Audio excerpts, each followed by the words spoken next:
Rapid City police are on the lookout for several suspects following 5 shootings in the last week. In the last few years, the Rapid City Police Department has seen an uptick in violent crimes.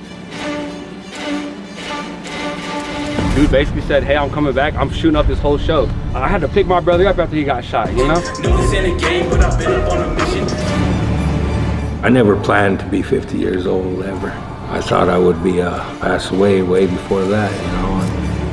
My daughter, supposedly she was accidentally shot by another guy there with a gun.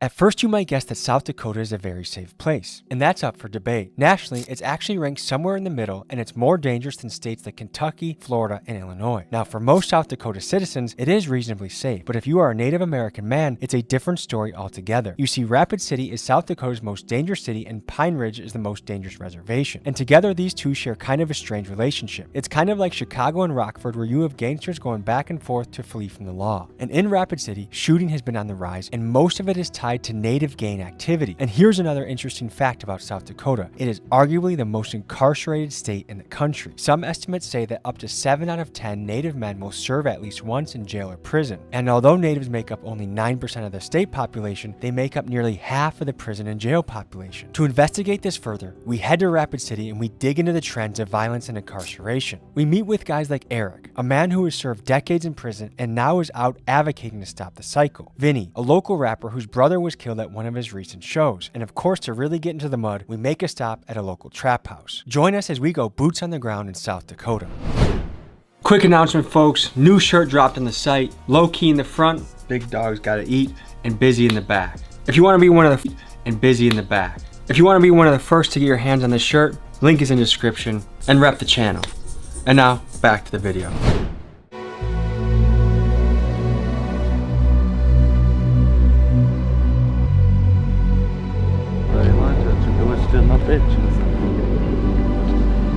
When I see these young men, I see potential in them. I see something that they could become, and I see the gang lifestyle is mostly just taken away from what they could become. What needs to happen for kids that grow up in an area like this to say, I want to be an engineer or a doctor, or I want to run my own landscaping business, rather than I want to shoot somebody that's a lot like me that just happens to live in a slightly different part of my neighborhood. I don't know if we'll ever find that answer, but that's part of the discovery that we're on in this channel. We're going to dive into the most dangerous city in South Dakota. Buckle up, it's gonna be a ride. Tell us where we are right now. We in Dakota Homes right now, this deep north, you know what I'm saying? Deep north side. It's a little dilapidated, etc., but there's a lot of love in the area, you know what I'm saying? Ghettoest part of town right here, man. Yeah? It's our own little world over here, you know? Because it's like, even though we're so close to everything else, you can go right down the street and see business districts and shit like that. It's its own entity over here, you know what I'm saying? Okay, so what goes down around here? Drugs, you know what I'm saying? A lot of, and the dealings that come with that. Sure. You know what I'm saying? As far as robberies, as far as, you know what I'm saying, killings over a little bullshit, you know, an ounce of weed and shit like that, you know what I'm saying? Somebody die over it, so it's like. Do you guys know someone that have died over an ounce of weed? There's a quad, bro. Yes. Over an ounce of weed? 7 grams. It wasn't even an grams. ounce, it was a couple. A quad, it was dude? like 5 You guys call it a quad around here? Yeah. Yeah. I picked up many of quads in my day. Never have I ever thought about I was gonna die over it. Dude didn't expect that night either, you know what I'm saying? I went to prison for possession of marijuana. It was my first charge I've ever caught in my life. The judge was just a little hard on me, you know? How long did you serve for marijuana? He gave me 6 years and suspended 5 of it. So I only 6 years? Yes, for possession of marijuana. How much marijuana are we talking? It was a pound, you know what I'm saying? So my charge was possession of 1 to 10 pounds. So it didn't matter if I had 1 pound or 9.5. Was that technically a felony then? Yes, it is. At the time, that was a different time of my life. And I was, you know, playing loud music, drinking, driving, doing the most, you know, being sloppy with it. So you got pulled over in a DWI type of situation, and then they searched the car for weed? They smelled weed immediately. I just, like I said, were you chiefing it big time? Yeah, okay. I was smoking when they pulled me over. I try to play it off. I try to give them my blunt piece and be like, this all I have, sir, you know? They weren't going for that though, so. Did that seem absurd that you could be put in a cage for weed? Yes, sir. Dude, it changed the course of my life. You know, I had a very practical outlook on life in general. I was a real normal kid. I played sports. I wanted to be a nurse. You know, so it's like that. Can you no longer work for a hospital now? No, I couldn't get a job in Walmart once I got out of prison. You can't even get a job in Walmart? No, I was trying to show my little brother a different way. You know, like the lifestyle that we had got into, it was based off circumstance. And that's my history in Rapid City, essentially. A lot of people know me out here for like sports and stuff, but like What'd you play? I play football, basketball, I ran track, you know. We head next to I Am Legacy, an organization focused on empowering Native people and helping ex-cons rebuild their lives. Founder Eric Brainswhite invited us to a roundtable discussion led by former inmates to tackle the tough issue of incarceration among Native men. Like, you can't tell by looking at me or anything, you know, but I used to do the gang thing. And If I was a Hollywood movie director looking for the role of like scary guy in the cell, you'd be like, oh, this is the guy we want, for sure. Yeah. I left everything I've ever known in my life that I was good at and entered a life where I didn't know anything. I changed. Yeah, I never planned to be 50 years old ever. I thought I would be pass away way before that, you know. The younger you experience these violent things, it increases the likelihood of you repeating them in this community. That's why we focus on the youth.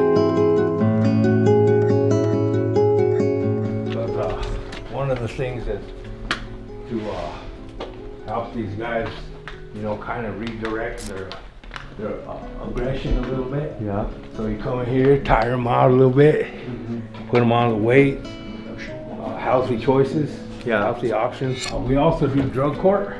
This is where we offer AA, NA, things like that in here. And we know about that life. We've been there. That's why we care. And there is a way out. We found it, and that's all we're trying to show these young brothers. If I see your shirt, Healing with Conviction, what does that mean to you? That I'm coming with the truth. You know, I've lived it, been there, done that, and went through a lot of the struggles here. So I'm trying to heal with that conviction, and also with, you know, me being incarcerated as well. I was 18 years old. I shot at some people here in town, and at age 18, I was sentenced to 12 years in the South Dakota State Penitentiary. They shot at my family. Drove around, looked for them, found them, and 4th of July 1996, I retaliated. You have the most gangster Hello Kitty tattoo I think I've ever seen in my life. Yeah, so Can you tell me about that? So I have a special needs daughter. Okay. So a lot of this is for her, you know. So like I have the wheelchair there for her. She loves Mickey Mouse. The don't count the days, make the days count.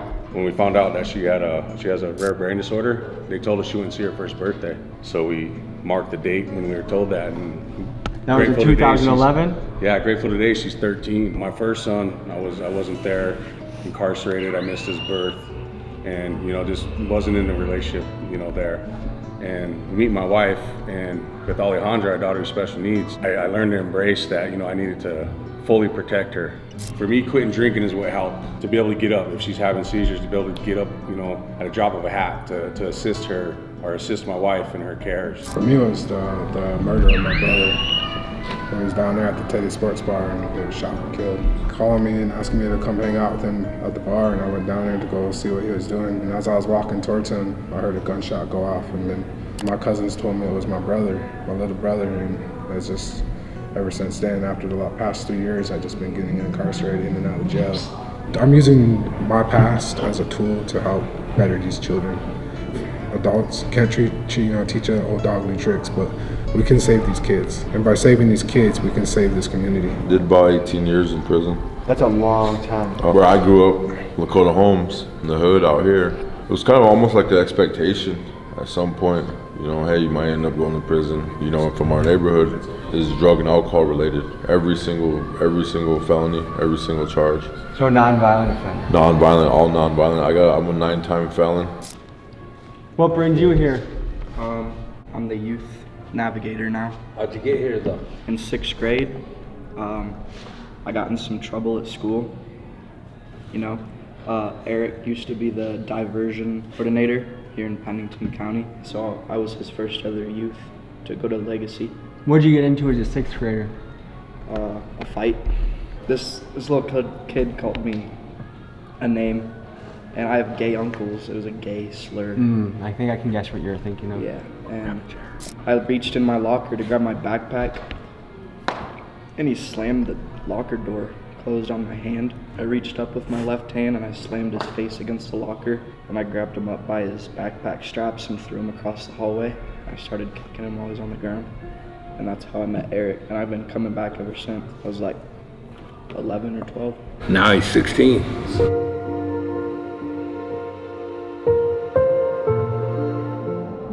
Good to meet you. Good to meet you.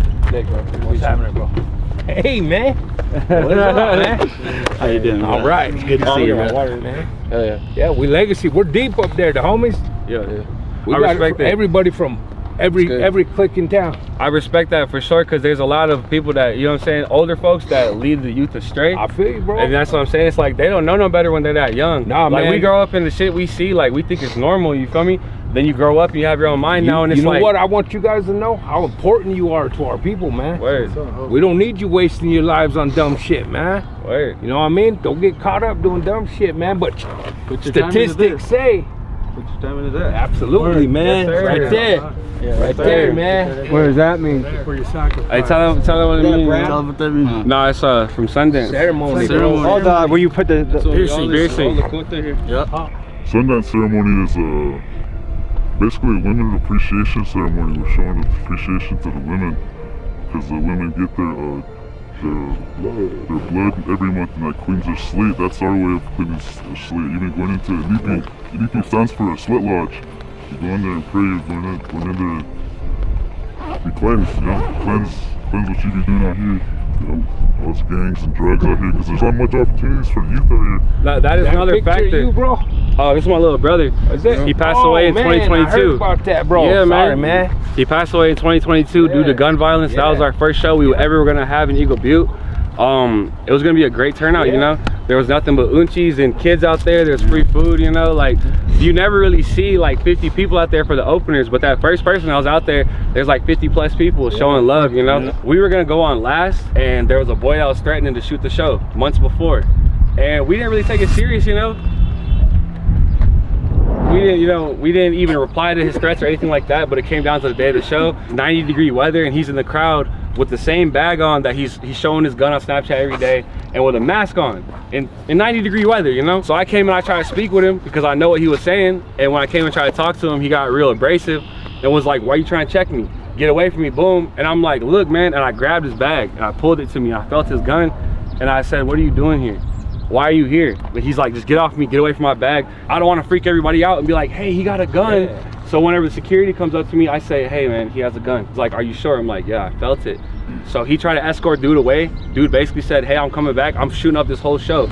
I look around, like I said, there's nothing but elders and kids, you know. My family's come all the way from Colorado to come see us. I'm like, we got to do something. And that's what the dude asked. He's like, please stop him. There's police around there and everything. The police didn't do shit. I had to pick my brother up after he got shot, you know. That's another just testament as far as where we don't really rely on the police, you know. That's vigilantes. Like the definition of a vigilante is somebody that gets justice by their own means, but while not involved in the law. And it's that bottom line that they don't look out for us. They say they're supposed to protect and serve. You know what I'm saying? Like I said, when my brother got killed, I had to pick him up. I had to everything, you know what I'm saying? So yeah, you need to come see us, man, because I got some opportunities for you, man. Yeah. Hey, I lost my little brother too. He got shot and killed down at the Teddy Sports Bar. Oh, word. Hey, bro. Yeah, hey, rest his soul, bro. That's what I'm saying. That shit like that rocks the city. Hey, this happened to every generation though. When I was a youngster, my best homie got shot in the face at my house right up the hill right here, man. Word. In the hood, you know, it changed us forever, man. So police will come through here, etc., but they're not too quick to. It's in a suburban area on the west side or something. Something goes down, they're there like that. Why do you think that is? Because we're disposable. You know what I'm saying? All we get is each other. Is it Rapid City PD or native police that is in this area? Rapid City, there ain't no natives on the RP. There's no natives on the Rapid City Police Force? What percentage of the city is native? At least a quarter. Yeah. You can't be in the position where someone abuses it with their power, and you can't be in the position where you abuse someone with the power that you're given. Because you can be kind, but never try to be submissive. And you can be strong, but you can never be cruel. We have a present for you, Vinny. Big dog's got to eat. Yes, sir. You know what I'm saying? Hey, yes, sir. Welcome to my gang. You know what I mean? Hey, yes, sir. I was born with, but that's another story for the poor kids who always wanted some Jordans. Mamas couldn't afford them. Now they out there on the corner with drama from law enforcement. I could tell you about the horrors of wishing you was aborted, but since this life is a game, you ain't finna see me forfeit. I'm winning till I can't play, but even then I be scoring. There's some shit that's more important than them hoes that's gonna be swarming once they find out you're recorded. Where are them hoes before then, huh?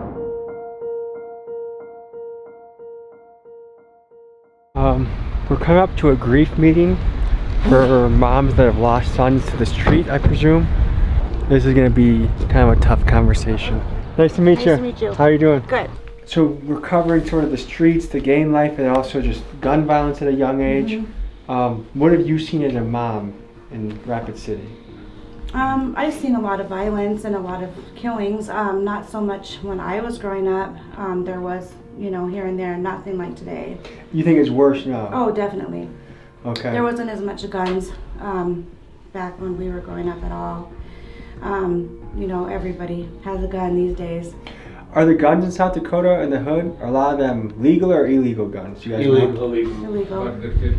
Both. Yeah, well now they've made it easier to get guns, so, you know, both, yeah, I would say. I guess, so what, are there any stories that can illustrate, you know, what you've seen or what you've heard in the area that talk about gun violence and things both like of my children died from a gun. My son always had a gun.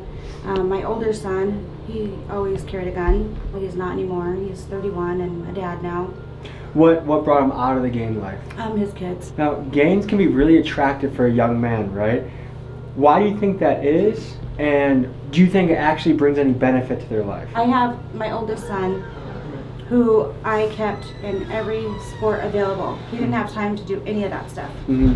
But as soon as he hit high school, and that attraction was just immediate. You know, he started then missing school and then running and getting in trouble. Whereas with CJ, he was kind of, you know, I moved to Mitchell, moved all my kids there. They gradually came back here. They didn't like it there. So he was around it all the time. And to me, it seems like he kind of just, you know, he still got his fights and ran around, but, you know, he wasn't kept from it like I did with my older son. And I feel like he kind of, you know, kept himself out of trouble, although, you know, ultimately he died from suicide.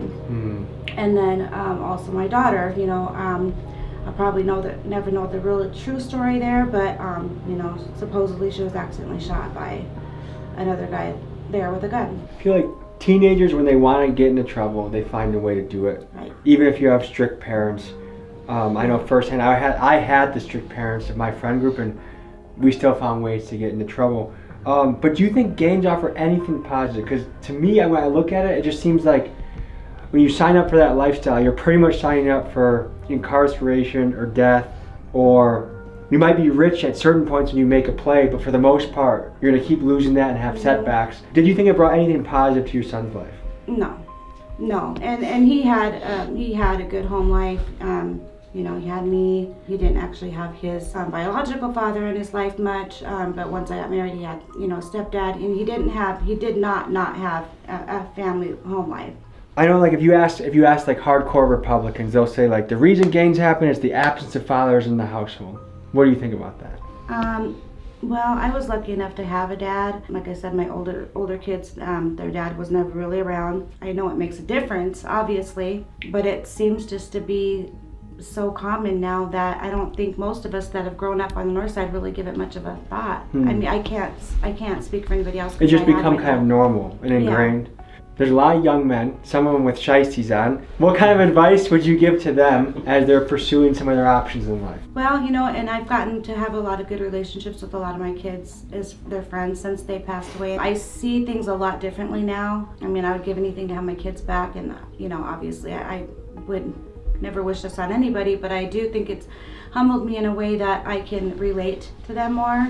I understand them more. I think a lot of them feel comfortable talking to me, and I think they, you know, feel better talking with me just because they feel closer to CJ, because my son, you know, I have a lot of friends, and I would just, you know, tell them to set an example for my kids that are here, and let them see what they can do with themselves, you know, because that would make them very proud. Is there high poverty rates in Rapid City? Yes, definitely. High. Okay. Because I think that's one of the magic questions. How do you bring economic opportunities back to an area like this? We've had so many jobs in this country go overseas and never come back.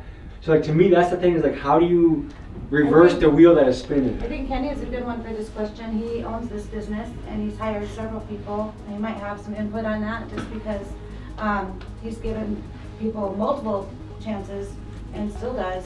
I was, I guess, one of the lucky ones out of the whole group of guys I was with. I mean, I was considered one of the original TBC guys. And That's one of the most notorious gangs on the north side? yeah. TBZ is slang for the boys, and this is the name of one of the most feared native gangs in the country. And with roots that run deep in South Dakota and Minnesota, TBZ has both power in the streets and the penitentiary. Captain Tony Harrison, chief investigator for Pennington County Sheriff's Office in Rapid City, says that he has seen photos of toddlers dressed in gang attire and that it's not uncommon to see boys as young as 8 and 10 throwing up gang signs. Eric and Kenny were among the founding members of TBZ decades ago, but against all odds, both are now leading lives that give back, and they use their lessons of their dark past to try and create a hopeful future for the youth.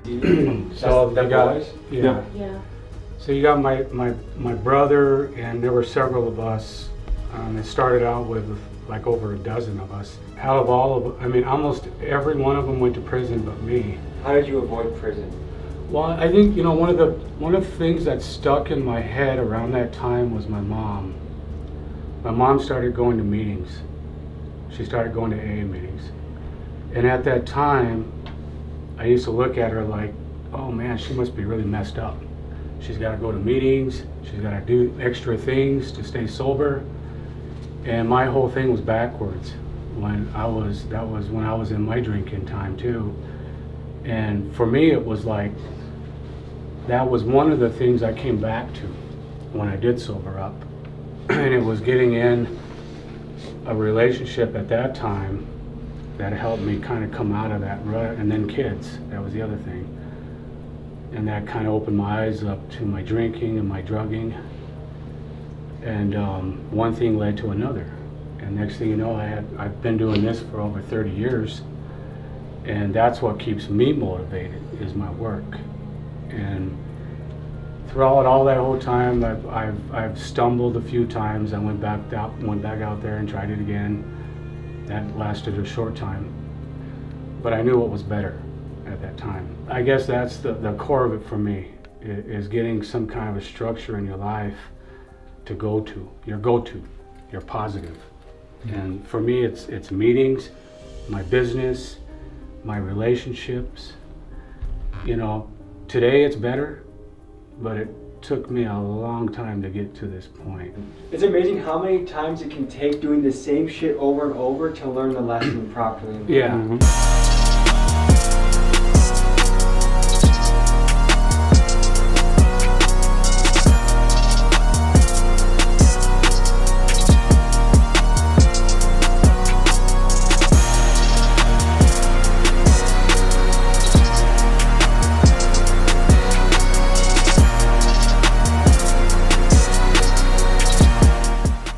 Folks, hope you enjoyed this episode. You want to watch another? Here. You want to subscribe? Over here.